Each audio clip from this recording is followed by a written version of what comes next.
Na maioria das histórias de fantasia, um legado é algo grandioso. Uma espada lendária, um poder oculto, o destino de salvar todo o mundo. Mas Frieren faz o oposto. E se o maior legado que alguém pode deixar não for uma lenda em si, mas um diário cheio de momentos que ninguém consideraria importantes? Hoje nós vamos entender por que o legado em Frieren pesa tanto e por que ele não nasce em batalhas, mas nas pequenas coisas que quase sempre passam despercebidas. No fim, você vai perceber que essa história nunca foi sobre o que ficou para trás, mas sobre o que silenciosamente continua.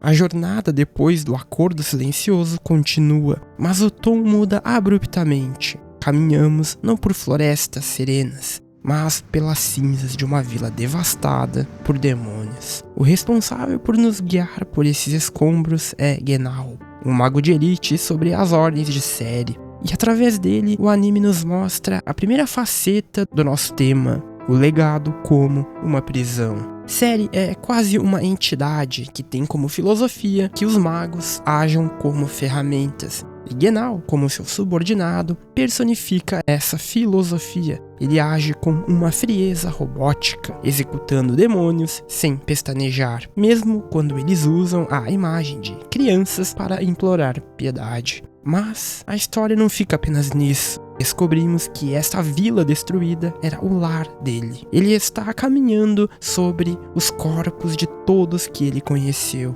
E quando a sua parceira, a Methode, diz que a culpa não foi dele, ele não responde. Ele não chora na chuva e faz um grande momento dramático, ou mesmo um grande discurso. Ele desvia o olhar, mas as ações traem.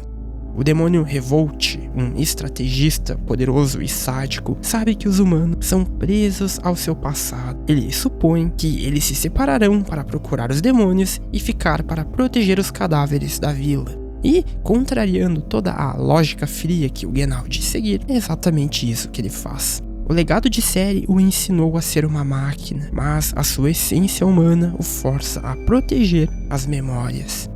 É um conflito interno dilacerante. O Genau prova que o sistema pode tentar esmagar a sua humanidade, mas na hora H, a sua verdadeira natureza sempre assume o controle. Esse conflito de ideologias explode na luta contra as forças de Revolt. E aqui, a obra nos mostra como a nova geração, Fern e Stark, absorveu os legados de seus próprios mestres. De um lado, o Stark luta ao lado de Genau. O demônio é mais forte, mais rápido e implacável. Mas o Stark não dá a chance de vencer sendo um gênio da batalha. Ele vence aplicando a única e brutal lição que herdou de Aizen. O guerreiro que vence é aquele que continua se levantando. O peso dos golpes daquele demônio é colossal, mas não é suficiente para quebrar uma resiliência forjada no puro terror.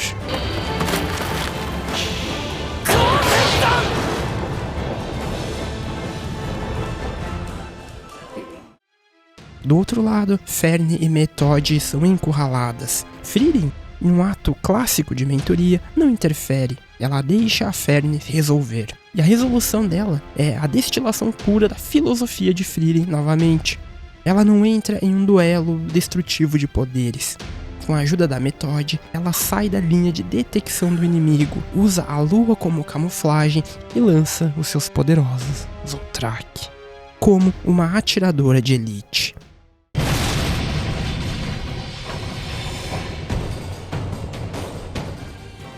Ambas as lutas nos mostram que um verdadeiro legado não é repetir os passos do seu mestre, é absorver a essência da lição e adaptá-la à sua própria natureza. O Genau suprimiu a sua bondade pela eficiência. Stark e Fern usam a bondade e o medo como combustível para a eficiência. A batalha então termina. O mal é expurgado. E em uma prova final de que Frieren também carrega seus próprios laços, ela recusa a oferta de Methode para se juntar ao grupo, mesmo que de forma temporária. E o motivo? O lugar do clérigo já tem dono. O legado da passagem de Sen ainda vive na promessa do reencontro. A ação então cessa, mas a verdadeira reflexão sobre o que deixamos para trás está prestes a começar, não no campo de batalha, mas nas páginas de um caderno esquecido. A jornada então nos leva a um cenário muito mais silencioso e comum, uma vila coberta por uma nevasca implacável.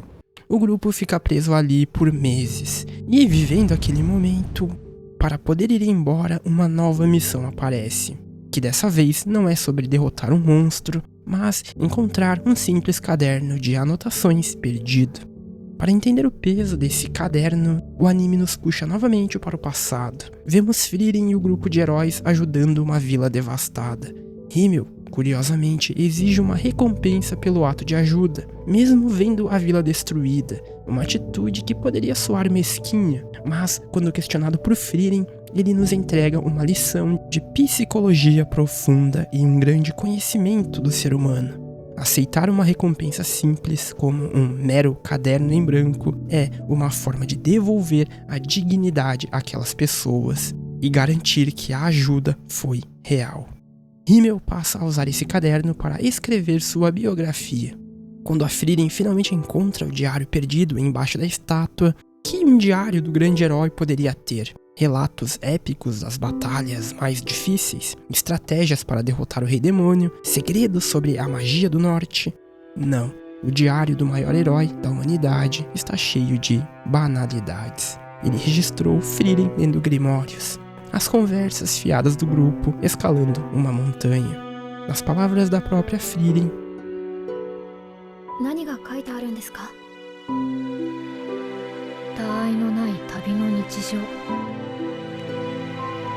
mas olhe para a forma como a Frieren segura aquele caderno.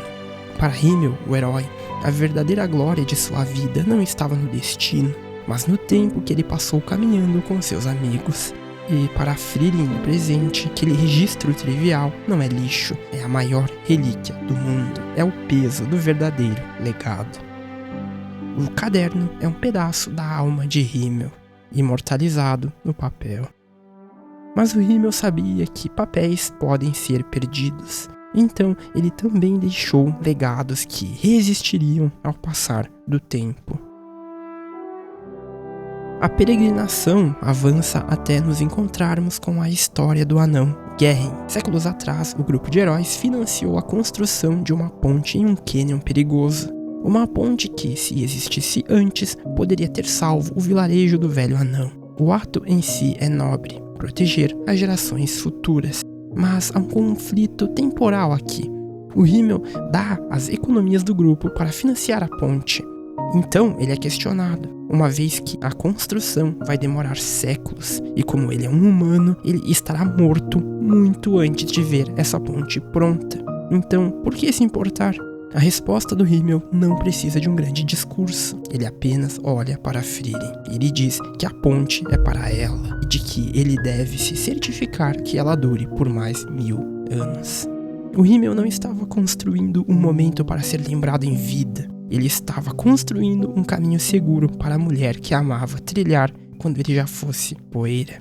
Ele sabia que a vida de Frieren era vasta e solitária. Ele plantou sementes na forma de pontes, estátuas e memórias espalhadas por todo o mundo que eles conheceram, apenas para que, séculos depois, ela nunca se sentisse sozinha. Ele orquestrou o futuro para cuidar dela. E o impacto dessa única decisão é incalculável. Enquanto o Geren fazia a ponte, um novo vilarejo foi se formando. Pessoas viveram, se conheceram e prosperaram por causa de uma escolha feita décadas antes. O legado não é uma linha reta, é uma teia que conecta a todas as vidas que toca. Essas lições silenciosas, cimentadas em diários velhos e pontes novas, foram absorvidas por Frieren.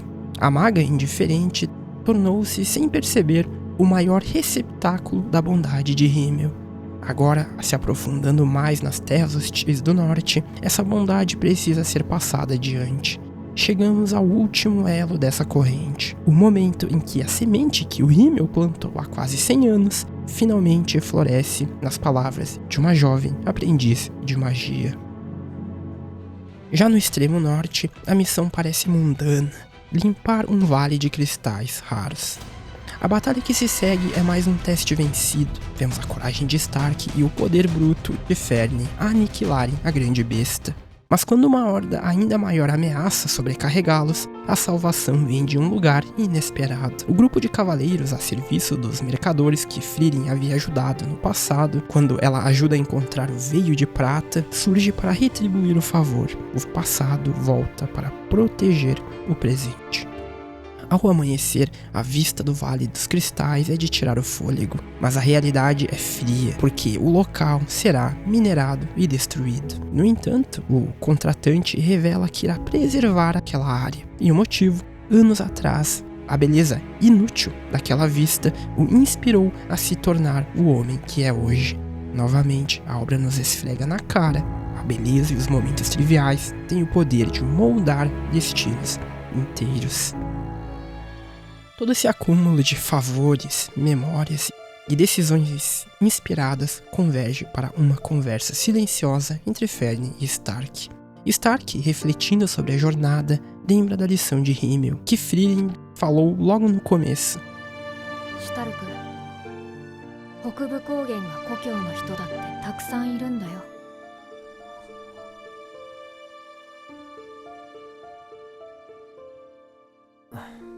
Ir pelo caminho mais longo e perigoso é a melhor forma de proteger as pessoas que vivem em um lugar perigoso.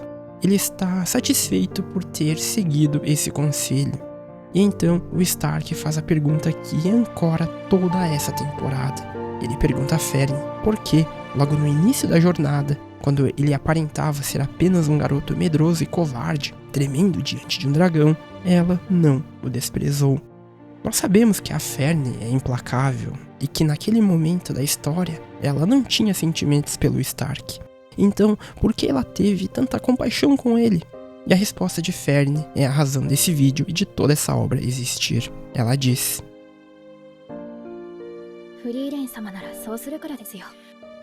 essa frase curta e monumental conta tudo. A imortalidade do Himmel não está nas estátuas de bronze que ficam enferrujadas com o tempo. A imortalidade dele está na empatia que ele ensinou e constantemente lembra uma elfa fria e distante. Uma elfa que, décadas depois, passou essa mesma empatia para uma jovem humana. E essa jovem humana usou essa empatia para acolher um garoto assustado, que se tornaria o guerreiro que as protege hoje. O legado foi passado adiante. Ele não é uma herança mágica, é uma corrente inquebrável de bondade e paciência, forjada nos momentos mais ordinários possíveis. Viver o presente e cuidar de quem está ao seu lado, essa é a magia que derrota o tempo.